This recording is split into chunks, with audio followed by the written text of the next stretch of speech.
की भाषा तू ही जाने, मन की भाषा तू ही जाने, और न जाने कोई दाता, और न जाने कोई।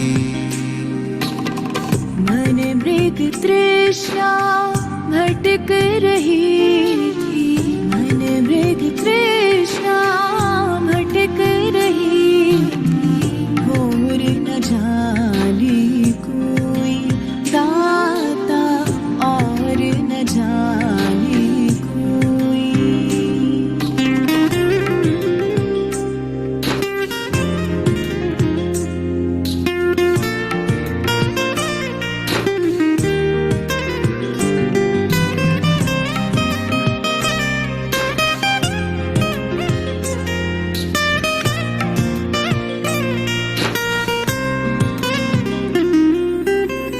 सब चिंताएं दूर हुई है, जब से मिला तेरा साथ। मन के शोर को तुमने थामा, हाथ में लेके हाथ, हाथ में लेके हाथ। धीरे धीरे हर मुश्किल से, धीरे धीरे हर मुश्किल से, पार लगाता कोई दाता, पार लगाता कोई। मन की भाषा तू ही जाने, मन की भाषा तू ही जाने, और न जाने कोई दाता, और न जाने कोई।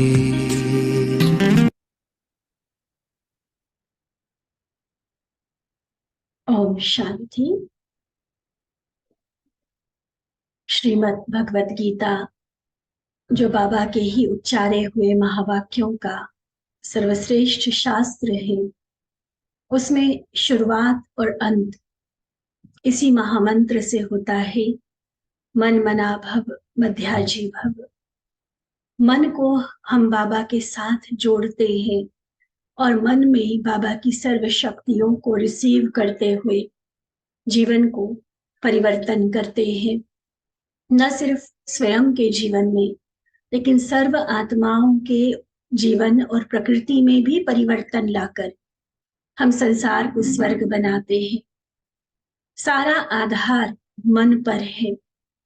मन को साधना या माइंड मैनेजमेंट, अगर हम मॉडर्न लैंग्वेज में कहें, उसकी जो तरीके, जो ट्रिक्स बाबा हमें देते हैं, वो संसार में अन्य कोई व्यक्ति नहीं दे सकता है।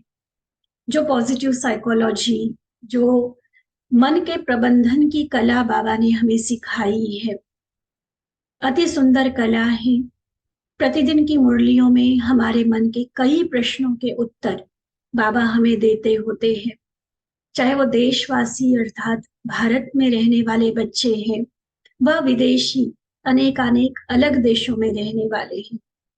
हर एक की विभिन्न धर्म, विभिन्न संस्कृति, अलग अलग भाषाएं, उन सब को समाकर बाबा हमें एक यूनिक और यूनिवर्सल श्रीमत देते हैं, और उन्हीं श्रीमत के आधार पर चलते हम अपने जीवन को श्रेष्ठ बनाते हैं।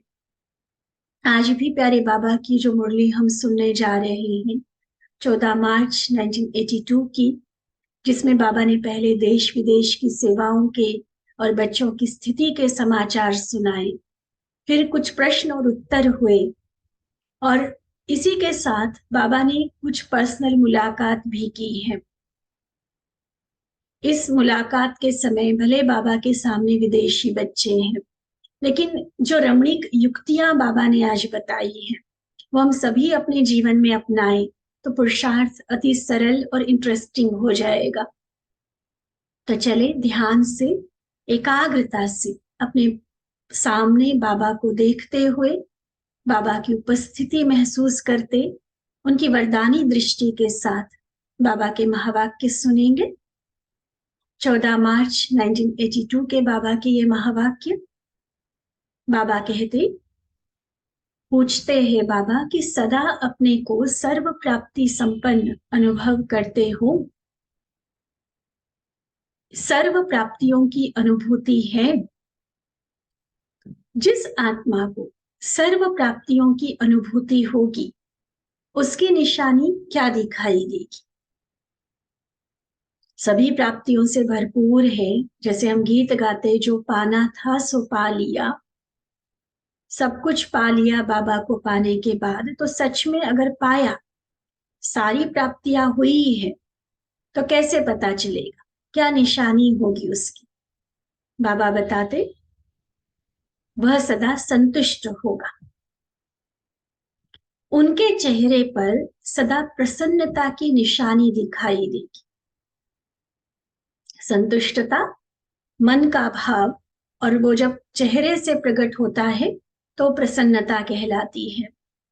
उनके चेहरे से दिखाई देगा कि यह सब कुछ पाई हुई आत्मा है। वैसे भी कहते हैं ना, चेहरा मन का दर्पण है। Face is the index of mind. तो अगर मन भरपूर है, आत्मा सर्व प्राप्तियों से संपन्न है, तो चेहरे से स्वतः वह प्रसन्नता के रूप में, सदा खुशी के रूप में दिखाई देगा। जैसे देखो, लौकिक रीति से जो राजकुमार राजकुमारी होते हैं, वह ऊंचे कुल के होते हैं, तो उनके चेहरे से दिखाई देता है कि ये भरपूर आत्माएं हैं। किसी नीची चीज पर उनकी नजर भी नहीं जाएगी, क्योंकि भरपूर है पहले से। तो ऐसे आप रूहानी कुल की आत्माओं के चेहरे से दिखाई दे। जो किसी को नहीं मिला, वो इनको मिला है। दुनिया में जिसके लिए आत्माएं तरस रही है, तड़फ रही है, भटक रही है, अभी तक नहीं पा सकी, और इन आत्माओं को, ये श्रेष्ठ रूहानी कुल की आत्माओं को वो मिल चुका है। ऐसे अनुभव होता है कि हमारी चलन व चेहरा बदल गया है। चेहरे पर प्राप्ति की चमक आ गई है। लगता है ऐसा? बाबा पूछते हैं, या जैसे थे वैसे ही है? देखो, डबल चांस मिलता है ना, तो सेवा भी डबल करनी चाहिए। तो डबल सेवा कैसे करेंगे? सिर्फ वाणी से नहीं, लेकिन चलन से भी और चेहरे से भी। जैसे स्वयं परवाने बने हो, बाबा पर फिदा हो गए, बाबा के सपूत बच्चे बने, जैसे स्वयं परवाने बने हो, ऐसे अनेक परवानों को क्षमा के पास लाने वाली आत्माएं हो। तो आपकी उड़ान देखते ही अन्य परवाने भी आपके पीछे पीछे उड़ने लगेंगे। जैसे आप सभी हर बात की गहराई में जाते हो, ऐसे हर गुण की अनुभूति की गहराई में जाओ। अभी तो ज्ञान की बातों की गहराई में जाते, मनन चिंतन करते, मंथन करते, आपस में रूरिहान करते, क्लासेस कराते, तो वो ज्ञान की बातों की गहराई में जाते हैं। और अब बाबा एडिशन क्या बता रहे हैं? अगर अपने समान औरों को भी बाबा पर फिदा कराना है, सचमुच अपने प्रैक्टिकल चेहरे चलन द्वारा औरों को प्राप्ति का अनुभव कराना है, तो हर गुण की अनुभूति की गहराई में जा। बहुत सुंदर अभ्यास कर सकते हैं हम। हमने जब वैल्यू एजुकेशन में मास्टर्स किया, तो उसमें एक मैनुअल हमें मेंटेन करने के लिए दिया गया था। और उस मैनुअल में क्या था? 1 सप्ताह के लिए एक गुण दिया जाता था। या आप सभी भी कर सकते हैं, कोई डिग्री के लिए नहीं। हमने तो चैतन्य में देवता बनना है ना, उसके लिए 1 सप्ताह के लिए एक गुण, कोई भी एक वैल्यू को, बाबा के बताए हुए 36-56 गुणों में से कोई भी एक दैवी गुण को हमने लिया। अब इस सप्ताह के लिए व्रत की तरह दृढ़ संकल्प के रूप में लेना है कि चाहे कुछ भी हो जाए, मैंने इसी गुण के साथ चलना है। मान लीजिए किसी ने मधुरता का गुण लिया, तो किसी भी हालत में कैसे भी संस्कार वाली व्यक्ति के साथ मेरे शब्दों की, मेरे मन की मिठास मुझे 1% भी कम नहीं होने देनी है। मैंने धैर्यता का गुण लिया, कैसी भी एकदम पैनिक करने वाली सिचुएशन आ रही है, एकदम डराने वाली, हलचल वाली परिस्थिति आ रही है, लेकिन मैंने क्योंकि धैर्यता का गुण लिया है, तो इस धैर्यता को मैं उन सिचुएशंस में भी मेंटेन रखूंगी। तो ऐसे कोई ना कोई एक गुण लेकर सप्ताह के लिए रोज अमृत वेले बाबा से वरदान लेकर फिर प्रैक्टिकल जीवन में अप्लाई करना है, उसको अमल में लाना है। और फिर रोज रात को लिखना है कि आज सारे दिन में इस गुण को प्रैक्टिस करने में सहज रहा या कोई मुश्किलात आई, हम पास हुए या फेल हुए, बस सिंपली उस गुण के बारे में हमें चार्ट लिखना है। और फिर पूरे सप्ताह के हिसाब से भी हम अपना वो रिव्यू ले सकते हैं कि सारे दिन में, सारे सप्ताह में मेरे इस गुण में जो मैंने संकल्प लिया था, इस गुण की अनुभूति का, तो उसमें हम कितना सफल हुए, और फिर नेक्स्ट वीक का गुण लेंगे। ठीक है, तो ये बाबा के बताए हुए महावाक्यों पर ही ये पुरुषार्थ का डिजाइन किया गया था, और रियली में बहुत सुंदर अनुभव रहे इसमें। भले ज्ञान की रीति से हमें पता होते कि ये गुण हमारे अंदर होने ही चाहिए, लेकिन जब लक्ष्य लेकर करते हैं तो पता चलता है कि कितना गुण हमारे अंदर है और कितना उसको जीवन में अभी और प्रैक्टिस करने की जरूरत है। और ये जो प्रैक्टिस है ये हमारी सेवाओं को भी नए आयाम देगी। सिर्फ वाचा द्वारा जो सेवा करते हैं वो फिर प्रैक्टिकल चेहरे चलन के द्वारा सेवा होना शुरू हो जाएगा। और इसीलिए बाबा विशेष रूप से आज ये बता रहे हैं कि ज्ञान की बातों की गहराई में तो जाते हो, लेकिन अब गुण की अनुभूति की गहराई में जाओ। जितना गहराई में जाएंगे उतना रोज नया अनुभव कर सकेंगे। जैसे शांत स्वरूप का अनुभव रोज करते हो, लेकिन हर रोज नवीनता का अनुभव करो। शांति में भी बहुत अलग अलग इंटरेस्टिंग और वैरायटी तरीके के अनुभव हम कर सकते हैं। कहने को शांति होगा, जैसे आलू है, लेकिन आलू की 100 तरह की रेसिपीज हम बना सकते हैं ना। तो ऐसे कहने को शांति है, कहने को प्रेम है, कहने को पवित्रता है, लेकिन उस एक एक गुण के भी अलग अलग अनुभव हम कर सकते हैं। शांति, कभी परमधाम वाली शांति का अनुभव करो, कभी अंतरिक्ष की शांति का अनुभव करो, कभी स्वर्ग में जो सुख के साथ मिलकर शांति है उसका अनुभव करो, कभी सूक्ष्म वतन में बाबा की गोदी में सुकून वाली जो शांति होती है उस शांति का अनुभव करो।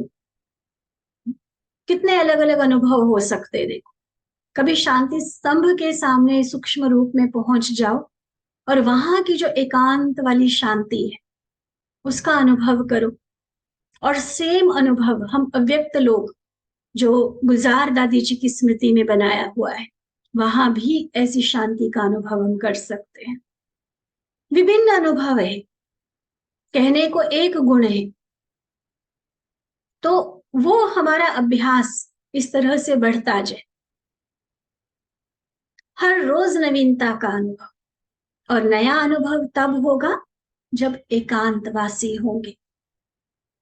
एकांतवासी अर्थात सदा स्थूल एकांत के साथ साथ एक के अंत में सदा रहना, क्योंकि प्राप्ति कराने वाला तो वही एक है ना। उसके अंत में, उसकी याद में जब मगन अवस्था में हम टिक जाते हैं तो वह ऐसे अलग अलग वंडरफुल अनुभव बाबा कराते हैं जो कई बार हमें खुद सोचने की जरूरत नहीं रहती कि आज ये हमें अनुभव करना है। देखो, एक बाबा शब्द भी जो बार बार कहते हो वह भी हर बार नया अनुभव होना चाहिए। जैसे शुरू में जब आए तब भी बाबा शब्द कहते थे, मधुबन में आए तब भी यही बोला, और अब जब जाएंगे तब भी बाबा शब्द बोलेंगे, लेकिन पहले बोलने में और अब के बोलने में कितना अंतर होगा? अनुभव तो है ना। बाबा शब्द तो वही है, लेकिन जिगरी प्राप्ति के आधार पर वही बाबा शब्द अनुभव में आगे बढ़ाता गया। एक है कि सिर्फ कोर्स वाले दिन दीदी ने पक्का कराया कि परमात्मा हमारा पिता है, इसलिए हम उसको बाबा कहते हैं, तो उन्होंने कहना सिखा दिया कि बाबा, शिव बाबा, मीठे बाबा, प्यारे बाबा। एक होता है कि फर्स्ट रीति परिचय हुआ, संबंध का पता चला और हमने बाबा कहना सीख लिया। और एक होता है कि जितना वो संबंध गहरा होता जाएगा, उस अनुभूति में जितना हम आगे बढ़ते जाएंगे, नेचुरली क्या होगा? खुद अपने आप को देखो, जिस दिन बाबा कहना सीखा था और आज जब हम बाबा कहते हैं, है ना फर्क? क्यों फर्क आ गया? अनुभव के आधार पर। तो बाबा शब्द वही है, लेकिन जिगरी प्राप्ति या अंदर का जो दिल का स्नेह जो अनुभव होता गया, तो उसमें आगे बढ़ते गए, तो फर्क पड़ता है ना।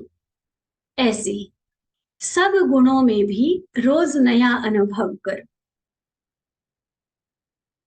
शांत स्वरूप हो, लेकिन शांति की अनुभूति किस पॉइंट के आधार पर होती है?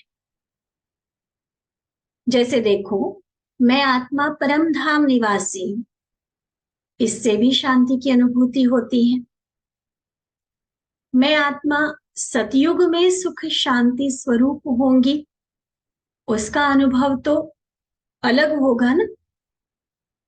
ऐसे ही कर्म करते हुए, अशांति के वातावरण में होते हुए भी मैं आत्मा शांत स्वरूप हूं।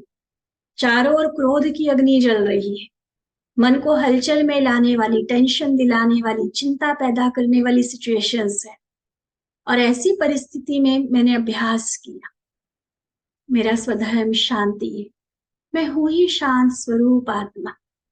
और उस समय जो शांति का अनुभव होता है, वो एक और गहरा अलग अनुभव है। तो हर अनुभव अलग रहेगा, फर्क हो गया ना। है तीनों शांति, लेकिन अनुभव अलग अलग होगा। ऐसे रोज उस शांत स्वरूप की अनुभूति में भी प्रोग्रेस हो। कभी किस पॉइंट से शांत स्वरूप की अनुभूति करो, तो कभी किसी से, तो रोज नया अनुभव होता जाएगा। और जो शांति की बात कही, ऐसे फिर अलग अलग गुणों में सुख के अनुभव कितने अलग अलग तरीके के होंगे, पवित्रता के कितने अलग अलग होंगे।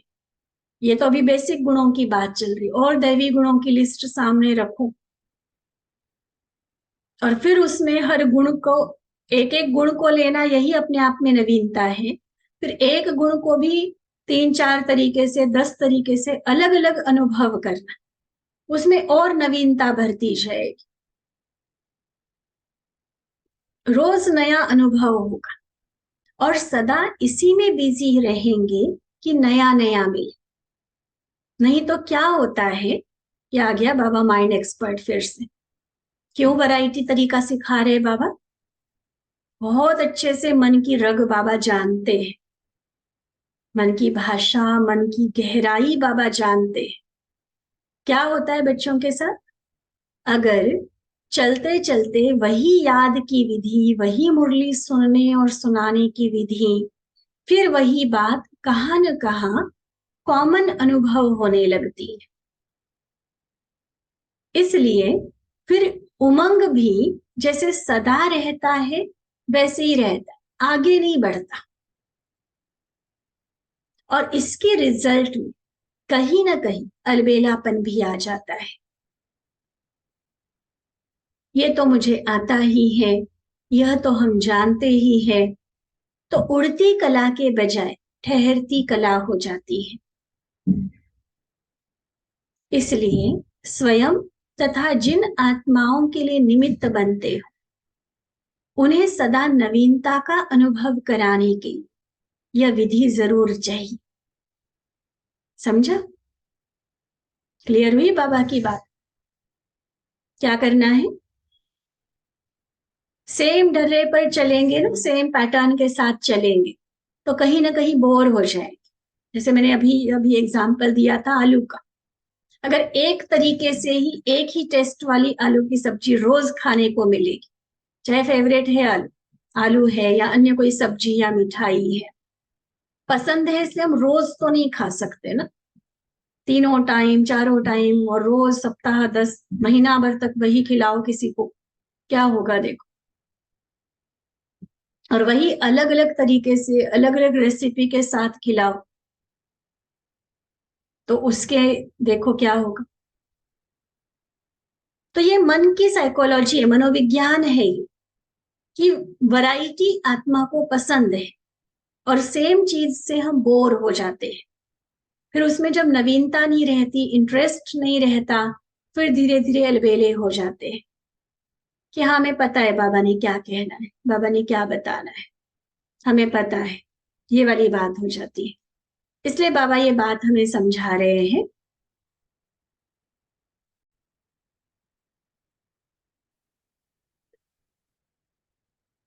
इसलिए बाबा कहते स्वयं तथा जिन आत्माओं के निमित्त हो उन्हें सदा नवीनता का अनुभव कराने के लिए यह विधि जरूर चाहिए। आप सब मेजॉरिटी सेवा के निमित्त आत्माएं हो ना, तो यह विशेषता जरूर धारण करनी है। रोज कोई ना कोई पॉइंट निकालो। शांत स्वरूप की अनुभूति की पॉइंट्स क्या है, ऐसे प्रेम स्वरूप, आनंद स्वरूप, सबकी विशेष पॉइंट बुद्धि में रखते हुए रोज नया नया अनुभव कर। सदा ऐसे समझो कि आज नया अनुभव करके औरों को भी कराना है। फिर अमृत वेले बैठने में भी बड़ी रुचि होगी, क्योंकि पता है ना आज नया कुछ मिलना है बाबा से। नहीं तो कभी कभी सुस्ती की लहर आ जाती है, और जहां नई चीज मिलती है वहां सुस्ती नहीं हो। ये तो हम सभी रोज देखते हैं ना, रोज की मुरली सुनने में कभी कोई आएगा, कभी नहीं आएगा, कभी अपने काम का, कभी दूरी का, कभी अन्य कोई कारण बताएंगे। लेकिन किसी दिन कोई स्पेशल प्रोग्राम रखो, कोई सेलिब्रेशन रखो, फिर देखो, या कोई बाहर से कोई आ रहे हैं, नया मिलना है ना कुछ, तो सभी दौड़े दौड़े आते हैं। फिर कई बार क्लास में बैठने की जगह नहीं होगी। क्यों? क्योंकि आज कुछ नया मिलना है। तो बाबा कहते रोज ही नया कुछ ना कुछ देते जाओ, फिर कोई सुस्ती कोई अलबेलापन नहीं आएगा। पहले अपने आप को नया दो, अमृत वेले अपने स्वयं के पुरुषार्थ में कोई ना कोई नवीनता रहे, और फिर वही अनुभूतियों के साथ औरों को भी वो नएपन का अनुभव कराओ। अगर वही वही बातें हैं तो सुस्ती आने लगती है। तो समझा क्या करना है? तरीका समझ में आया? अभी कोई प्रश्न पूछना है तो भले पूछ सकते हैं। तो कई सारे प्रश्न जैसे बाबा उत्तर बाबा देते रहते हैं। देखो वैरायटी के लिए और एक एग्जाम्पल देकर बाबा समझा रहे हैं। वैसे भी देखो वैरायटी सबको अच्छी लगती है ना, जैसे पिकनिक में नमकीन भी चाहिए, मीठा भी चाहिए और वैरायटी प्रकार का चाहिए। तो जब भी अनुभव करने बैठते हो, बड़ी प्यारी बात बाबा सुना रहे हैं, जब भी अनुभव करने बैठते हो तो समझो कि अभी बाप दादा से वैरायटी पिकनिक करने जा रहे हैं। पिकनिक का नाम सुनकर ही फुर्त हो जाएंगे, सुस्ती भाग जाएगी। वैसे भी आप लोगों को पिकनिक करना, बाहर में जाना अच्छा लगता है ना, तो चले जाओ बाहर। बाहर कहाँ? इस दुनिया में घूमने की बात नहीं कर रहे बाबा, बाहर माना दुनिया से बाहर। कभी परम धाम चले जाओ, कभी स्वर्ग में चले जाओ, कभी मधुबन में आ जाओ, कभी किसी सेंटर पर चले जाओ, कभी लंदन, कभी ऑस्ट्रेलिया पहुंच जाओ। तो वैरायटी होने से रमणीकता में आ जाएंगे। ठीक है? पसंद आई बाबा की युक्ति? क्या करना है? रोज पिकनिक मनानी है, रोज वैरायटी प्रकार का माल लेना है बाबा से, अलग अलग अनुभूतियों के साथ, अलग अलग गुण की अलग अलग तरीके से गहराई में जाते हुए नए नए अनुभव करने हैं और औरों को भी कराते रहने हैं। इसी तरह से बाबा की एक और मुलाकात ऐसे ही बच्चों के साथ जो पर्सनल मुलाकात हुई थी, वो थोड़ा सा एक प्यारा हमने 7 मार्च की मुरली का छोड़ा था, तो आज उसको लेते हैं। उसमें भी बाबा ने इसी तरह से बहुत सुंदर रूहान बच्चों के साथ की है। बाबा पूछते, बाप दादा के सदा स्नेही, सदा सहयोगी और सदा सेवाधारी सर्विसेबल रतन हो ना। हर एक रतन कितना अमूल्य है। अब देखो बाबा की नजर हमारे लिए, हर एक रतन कितना अमूल्य है जो विश्व के शोकेस के बीच में रखने वाला है। बाप दादा जानते हैं कि कितनी ऊंची ऊंची अनेक प्रकार की दीवारों को पार कर बाबा के बने हैं। धर्म की दीवार, रीति रस्म की दीवार, ऐसी कितनी दीवारें पार की। साकार मुरली के समय, साकार बाबा के समय मुरली के पहले गीत बजा करता था, ऊंची ऊंची दुनिया की दीवारें सैया तोड़ के, मैं आई रे तेरे लिए सारा जग छोड़ के। तो यूं तो दादियों के लिए या जो भी आत्माएं बाबा की बन रही है, कलयुगी लोक लाज की, कलयुगी रीति मर्यादाओं की दीवारें तो हम सबको ही तोड़नी होती है। लेकिन अगर विदेशी बच्चों के लिए कहा जाए तो उनका तो धर्म, संस्कृति, सब रीति रिवाज टोटली अलग है, और उन सबको तोड़कर, खान पान से लेकर रहन सहन हर चीज को बदल कर फिर बाबा का बनना, इस ब्राह्मण कल्चर को अपनाना, तो कितनी ऊंची ऊंची दीवारें उन्होंने तोड़ी। लेकिन उसमें मुश्किल नहीं लगा। क्यों? क्योंकि बाबा के सहयोग के कारण इतनी ऊंची दीवारें भी ऐसे पार की जैसे बस एक कदम उठाया, कोई भी मुश्किल नहीं। इतना सहज लगा जो समझते हो कि हम तो थे ही बाप के, थोड़ी देर के लिए बिछड़ गए थे लेकिन हम तो थे ही बाप के, अब फिर से आकर मिले। अगर आप सब बाप के नहीं बनते तो विदेश में इतने सेंटर नहीं खुलते ना। तो सेवा के अर्थ अपने अपने स्थानों पर पहुंच गए थे, फिर से बाबा ने आकर अपना बना लिया। तो अभी क्या समझते हो? मधुबन निवासी बन गए ना। आप सबका वोट मधुबन है, जो जहां का रेसिडेंस होता है ना, सिटीजन जहां का होता है, तो उसकी वोट वहीं पर डलती है।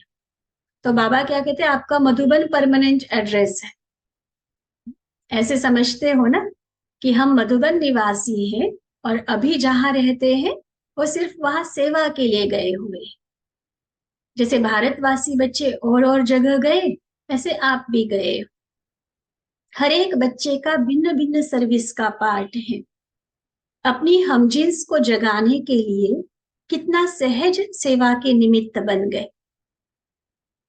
बाप दादा वैरायटी स्थान के वैरायटी फूलों को देख रहे हैं, बहुत खुश हैं। वैरायटी फूलों का एक वृक्ष हो जाए, ऐसा वृक्ष कभी देखा? एक ही वृक्ष के भिन्न भिन्न प्रकार के गुलाब हो, फूल हो, सदा सिद्धि स्वरूप हो, क्योंकि बाप दादा द्वारा वरदानी आत्माएं बन गए। बाबा कहते 3 शब्द सदा याद रखो।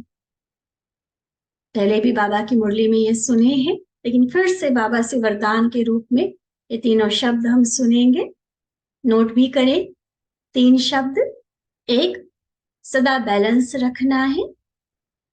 दूसरा, सदा ब्लिसफुल रहना है, सदा आनंद में, सदा प्रसन्न। और तीसरा, सर्व को ब्लेसिंग देना है, दुआएं देना है। तो सेवा और स्व की सेवा दोनों का बैलेंस। बैलेंस द्वारा कितनी कलाएं दिखाते हैं। आप भी बुद्धि के बैलेंस द्वारा सदा 16 कला संपन्न स्वरूप बन जाएंगे। आपका हर कर्म कला हो जाएगा। जैसे बाबा वो नट का एग्जाम्पल हमेशा देते हैं, कलाकार होते हैं ना, कलाबाजी दिखाने वाले। अभी भी देखा होगा, अभी रिसेंटली ही इसी महीने में हम कहीं गए थे, हमें लगा कि ये पुरानी बातें होगी, अब लोग नहीं करते होंगे, लेकिन सड़क पर किसी ने 2 वो बांस के वो गाड़े हुए थे और एक छोटा बच्चा उसके बीच में बंधी हुई रस्सी पर चल रहा था। कितना बैलेंस होता है देखो उसमें। ये बैलेंस बनाना यही उसकी कला, और कला ही फिर उसकी पैसा कमाई का साधन बन जाता है। तो बाबा कहते हैं कि आप ये जो स्व और सेवा का बैलेंस रखेंगे, इस आधार पर हमारा हर कर्म कला बन जाएगा। हर कर्म कला, बहुत सुंदर मंथन का टॉपिक है ये। एक होता है कर्म काम चलाऊ कर लिया, और एक है कि हर कर्म कला के रूप में कर लिया। सोचना इसको, आज समय के हिसाब से हम इसको ज्यादा डिस्कस नहीं करते हैं, लेकिन ये पॉइंट अपने मंथन के लिए रखना। एक होता है कि कोई भी काम बस करने के लिए कर दिया, मैंने काम पूरा कर दिया, खाना पूर्ति हो गई बस। और एक है कि वो कर्म मेरा कला बन गया। इन दोनों में डिफरेंस क्या है, फर्क क्या है, करना अपने पास नोट। अच्छा, तो बाबा कहते कि ऐसे जब हर कर्म कला बनेगा तब 16 कला संपूर्ण बनेंगे। देखना भी कला, सुनना भी कला, क्योंकि आत्मा होकर सुनते हो ना। ऐसे बोलना चलना, हर कदम में हर कर्म में कला। लेकिन इन सब का आधार है बुद्धि का बैलेंस। ऐसे ही सदा ब्लिसफुल अर्थात आनंद स्वरूप, आनंद के सागर के बच्चे, सदा आनंद स्वरूप। और फिर ऐसे स्वरूप में होंगे तो नेचुरली ब्लेसिंग लेते और देते रहेंगे। बाबा की ब्लेसिंग, बाबा के वरदान भी मिलते रहेंगे, और एक दूसरे को भी ब्लेसिंग दुआएं देते रहेंगे। अच्छा, अब तो मिलते रहेंगे। संगम युग है ही मेला, तो सदा मिलते ही रहेंगे। एक दिन भी बाप और बच्चों का मिलन न हो, एक एक सेकंड भी मिलन न हो, ऐसा हो नहीं सकता। ऐसा अनुभव करते हो ना। देखो, बाबा को तो बच्चों से इतना बेहद प्यार है कि बाबा एक सेकंड भी बच्चों के बिना नहीं रहना चाहता। हम थोड़ा सा अपने आप को देखें, क्या मेरे मन में बाबा के प्रति इतना बेपनाह, इतना असीम प्यार है? सदा बाबा के साथ कंबाइंड हो ना। कंबाइंड रूप से अलग करने की कोई की भी हिम्मत नहीं है, किसी की ताकत नहीं। तो हम अलबेले बन जाते हैं, नाज नखरे करने वाले बन जाते हैं, नटखट बन जाते हैं, तो अलग हो जाते हैं। देखो, बाबा अलग होना नहीं चाहता, और कोई अलग हमें कर नहीं सकता। ये सिर्फ और सिर्फ हमारे ऊपर है कि हमने कंबाइंड होकर सदा साथ निभाना है, या कभी कभी माया की दुनिया में भी चक्कर लगा कर आना है। बाबा की आश क्या है? हमारा भला, हमारा कल्याण किसमें है? साथ रहने में। तो साथ रहे, कंबाइंड रहे बाबा के साथ। ठीक है। अच्छा, मीठे मीठे सिकिलधे बच्चों प्रति माता पिता बाप दादा का याद प्यार और नमस्ते। हम रूहानी बच्चों की रूहानी बाप दादा को दिल व जान, सिक व प्रेम से नमस्ते नमस्ते नमस्ते। ओम शांति।